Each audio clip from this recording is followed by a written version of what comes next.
From legendary commentators calling out golf pros for no reason, to brutal insults that left everyone speechless. These are the 20 most disrespectful comments ever made in golf history. And first we start with number 20. Here's the time when Rocco Mediate was living every golfer's dream and nightmare at the 2008 US Open, locked in an 18-hole playoff against Tiger Woods at his peak.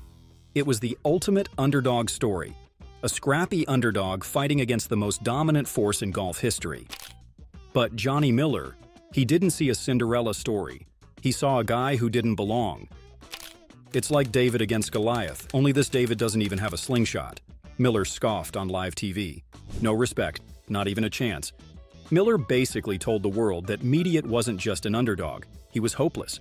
Never mind that Rocco had just pushed Tiger to the absolute limit.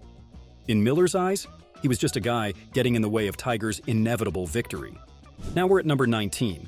For decades, Augusta National was a fortress of exclusivity. Women? Not welcome. It wasn't just an unspoken rule, it was an official policy.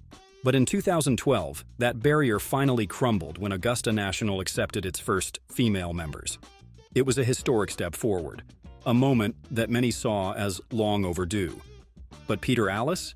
He saw something else. Instead of celebrating progress, he decided to throw out one of the most jaw-droppingly sexist remarks in golf history. They probably want to join because they've got better things to do, like running the kitchen. Excuse me, what? That wasn't just a bad joke, it was flat-out sexist.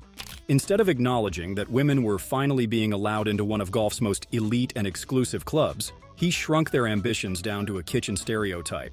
And the worst part? He didn't seem to think there was anything wrong with what he said. Next up, number 18. Well, some things are sacred in golf, and Augusta National's reputation is one of them. During the 1994 Masters, CBS commentator Gary McCord was doing what he did best, keeping things light, cracking jokes, and adding a little personality to the broadcast. But Augusta National, they don't do personality, they do tradition, prestige, and an ironclad grip on their image. McCord, however, didn't get the memo. As the cameras panned across Augusta's lightning-fast greens, McCord went for what he thought was a harmless joke. Something to illustrate just how impossible these greens were to putt on. The audience chuckled. His fellow commentator smirked. But the men in green jackets? Dead silence. Because what McCord had just said wasn't just a joke. To Augusta's gatekeepers, it was a full-blown insult. They don't cut the greens here at Augusta, they use bikini wax. Boom. Career over, at least at the Masters. The higher-ups at Augusta didn't just dislike the joke. They saw it as a personal attack on the course itself. And they made sure McCord never stepped foot in the Masters broadcast booth again. One comment, one moment, a lifetime ban. Next up, number 17. Gary McCord has always been known for his quirky, offbeat humor, the kind of commentary that pushes the boundaries of what's acceptable on air. But sometimes, he doesn't just push the line, he steamrolls right over it.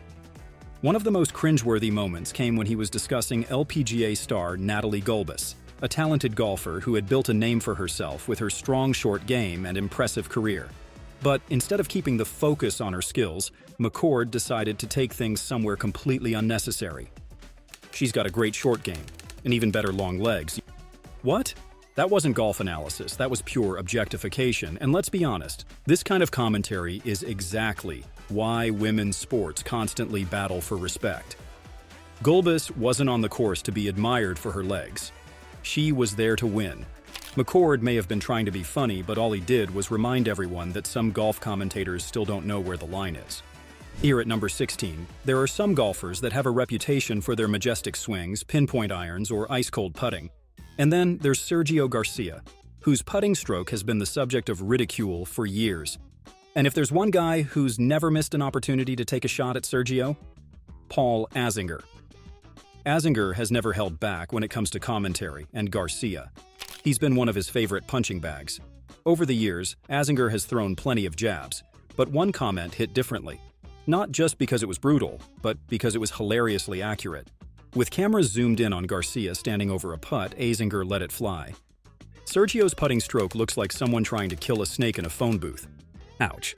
The other commentators could barely hold back their laughter. The mental image alone was devastating. Arms flailing, panic setting in, a complete lack of control. And for anyone who had watched Garcia's putting meltdowns, it was painfully spot on. Sure, it was funny, but it was also a straight-up public execution. At number 15, Michelle Wie was one of the biggest names in golf, not just in women's golf, but in the entire sport. From a young age, she wasn't content with just dominating women's golf. She wanted to compete with the men, test herself against the best, and prove that she could hold her own. And while some admired her ambition, Johnny Miller, he wasn't having it. But before we move on, please subscribe and help us hit that goal of 20,000 subs before the Masters next month. So what did Johnny Miller say? During one of Michelle's stints playing against the men, Miller didn't just critique her game, he dismissed her entire pursuit, and he did it in the most cutting way possible. She needs to stop embarrassing herself and play where she belongs. Ouch. This wasn't just about golf, this was about telling a young woman, one of the most talented golfers of her generation, that she didn't belong. That she wasn't just failing, she was humiliating herself by even trying. For a sport that had long struggled with inclusivity, Miller's take felt not just harsh, but outdated and flat-out disrespectful. Up next on number 14, Phil Mickelson has always been known for two things off the tee: hitting bombs and missing fairways. But during the 2013 US Open, his driver wasn't just off. It was borderline lost. Fairways? Barely saw them. Rough? Lived in it. At times, it felt like Lefty was playing an entirely different golf course. And Dan Hicks? He noticed. As Mickelson sent yet another wayward tee shot miles offline, Hicks let it fly. Lefty might as well be playing from another zip code. It was the kind of brutal one-liner that made you laugh and then immediately feel bad about it. Because while Mickelson had always embraced the chaos of his aggressive play, this wasn't risk, it was recklessness. And Hicks? He made sure everyone watching knew just how lost Mickelson's tee shots really were. Which brings us to number 13. Few golfers have endured as much scrutiny, hype, and relentless criticism as Michelle Wie. From the moment she burst onto the scene as a teenage prodigy, she was expected to change women's golf forever. But by 2012, things weren't going according to plan. Injuries, swing changes, and inconsistent play had chipped away at the dominance everyone once predicted. And Shambley? He was done waiting. During the 2012 US Women's Open, Shambley didn't just analyze Michelle's struggles, he declared her career dead. The Michelle Wie experiment is officially over. That was it, a one-sentence eulogy for a player who had spent her entire life trying to live up to impossible expectations. And just like that, he wrote her off. Brutal? Absolutely. Premature. Even more so, because 2 years later, in 2014, Michelle Wie proved him wrong, winning the US Women's Open and cementing her legacy.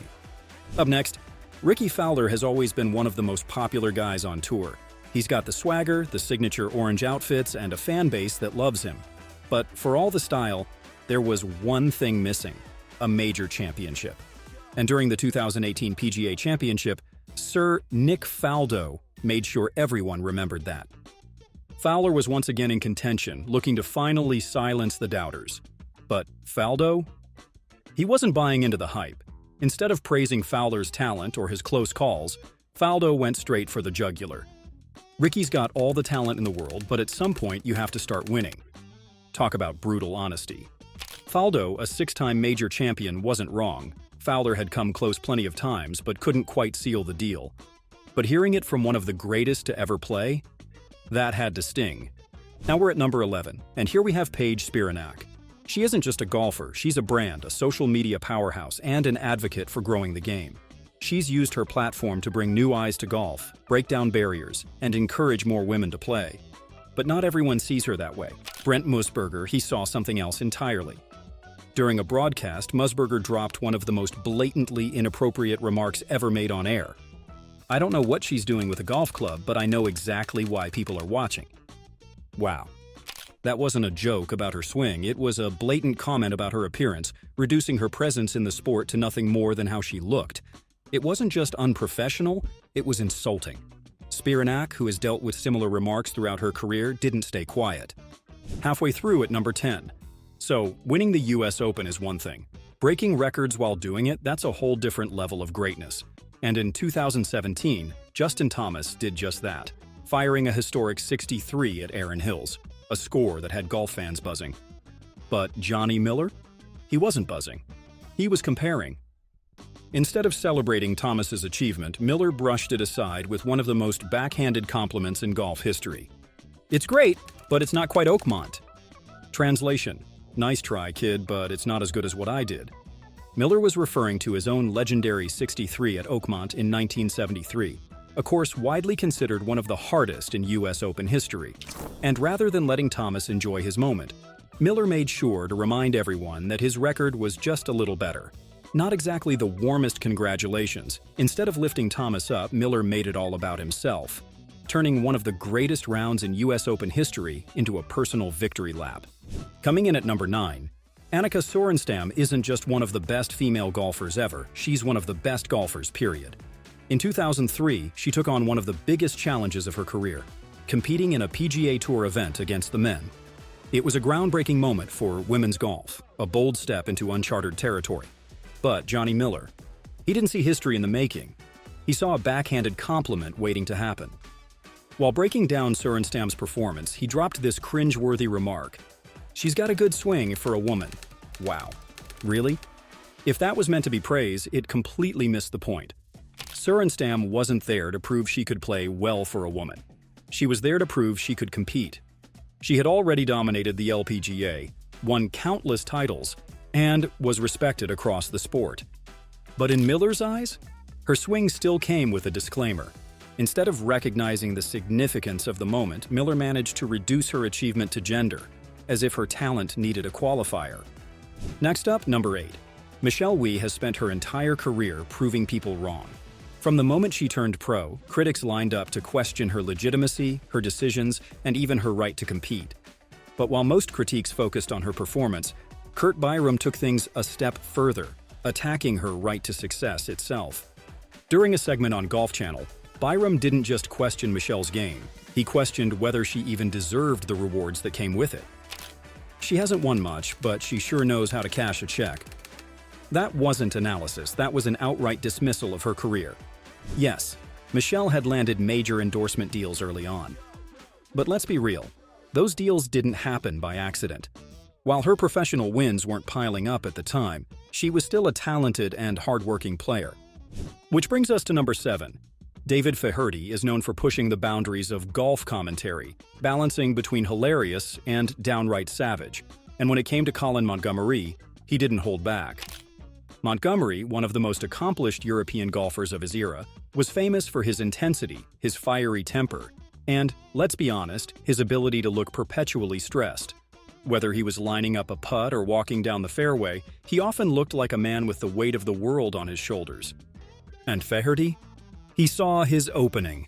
With Monty looking particularly tense on the course, Ferty quipped, "Colin Montgomery looks like someone who's just been told he has 1 week to live." That's not just a little jab, that's a full-on insult wrapped in a joke. Sure, Monty was known for not exactly radiating joy on the course, but Ferty basically turned him into a walking tragedy on live TV. Coming in at number 6. If you thought golf commentary was about the game, think again, because Peter Alliss had other ideas. It was 2008 and Nick Faldo was walking up the fairway in what was supposed to be a legendary farewell at his final Open championship. The moment was built for nostalgia, a time to reflect on his 6 major titles, his dominance in the 80s and 90s, and his impact on the sport. But instead of celebrating his Hall of Fame career, Alliss decided to crack a joke about something else, something a little more personal. He likes to get married, doesn't he? Oof. If you didn't know, Faldo had been married 3 times by that point, and Alliss. He just turned that into the defining moment of his farewell broadcast. The problem? Faldo was right there. Cracking the top 5. Michelle Wie has heard every kind of criticism throughout her career.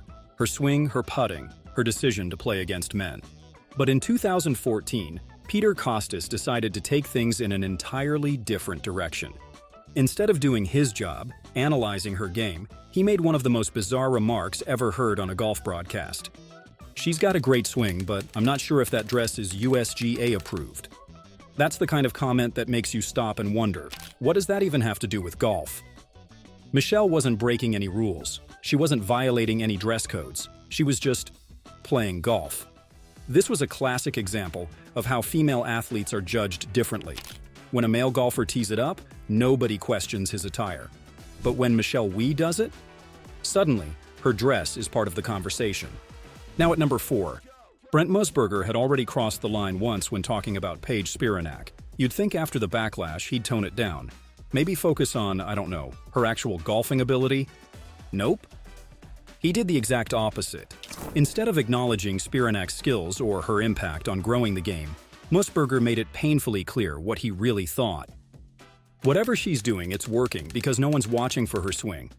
Wow. This wasn't a slip of the tongue, it wasn't a poorly worded compliment, this was flat-out dismissive. Musberger didn't even try to hide the fact that, in his eyes, Spiranac wasn't being watched for her talent, her work ethic, or her influence, just her looks. Now taking the 3rd spot, the US Women's Open isn't just another tournament, it's the biggest event in women's golf. It's where the best of the best go head-to-head for the most prestigious title in the game. The coverage? It should reflect that. But in 2021, NBC did the exact opposite. Instead of showing meaningful stats, things like driving distance, greens and regulation, or career achievements, NBC decided to give viewers something else. A graphic displaying the players' favorite snacks. Seriously? Snacks?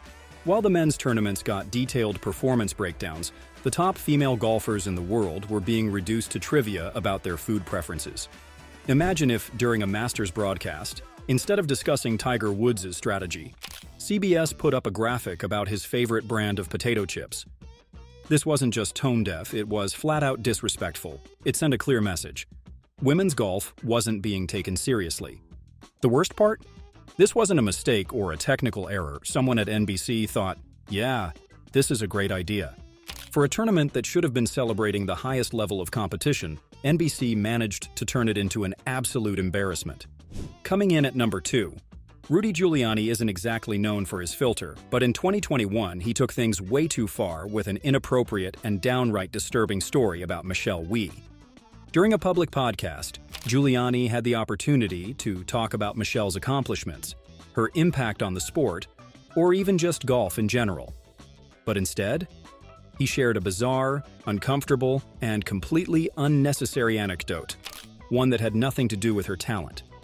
According to Giuliani, while Michelle was lining up a putt, photographers were scrambling to take pictures of her undergarments because of the way she bent over. And instead of condemning this gross behavior, Giuliani turned it into a casual joke. Michelle, to her credit, didn't stay silent. She called out the blatant objectification, making it clear that she was there to win tournaments, not be a subject of creepy conversations. And finally, at number 1, Paige Spiranac has built one of the biggest followings in golf, using her platform to grow the game, break down barriers, and make golf more accessible. She's confident, outspoken, and unapologetically herself, something that should be celebrated. But Fox News host Lisa Booth? She saw things differently. Instead of condemning the sexist and degrading comments Spiranac constantly receives, Booth took a jaw-dropping approach. She suggested that Spiranac should just accept it. Her logic? Since Paige presents herself a certain way on social media, she should expect to be objectified. Excuse me, what? This wasn't just tone-deaf, it was flat-out victim-blaming. Instead of calling out the people making sexist comments, Booth essentially told Spiranac that it was her fault. Imagine saying the same thing about any other athlete, that they somehow deserve harassment because of how they dress or express themselves. Oh, and now you're still here. We have another great video for you right in the middle of the screen. Enjoy.